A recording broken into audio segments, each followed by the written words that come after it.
Hi guys, welcome to another video. This is a very simple trick on precise volume adjustment in Final Cut Pro X.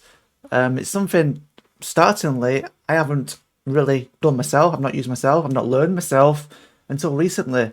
So I want to show you that now, and I'm hoping it will help you.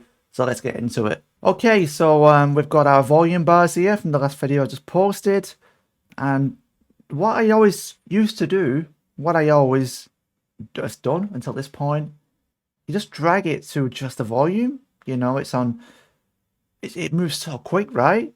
You know, you want to just do a few increments here and there, and before you know it, it's over 10, it's 12.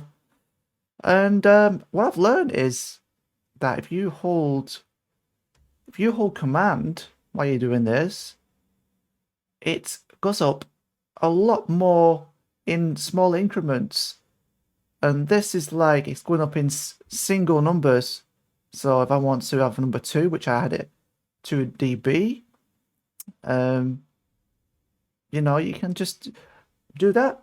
And if I'm doing it without command, it's really it jumps at like 10 dB at one go, you know. So hold command and do the precise adjustment to what you want.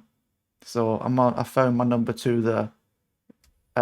So then once you're happy, just check your levels with the sound meter here.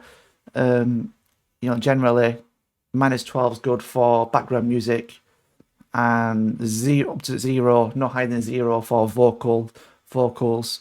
I think if it's like -6, maybe it's a little bit quiet for voice, you know, just your voice. But if you want your voice and some music and background sound, just adjust them accordingly and put your background, say to like -12, and you'll be all happy.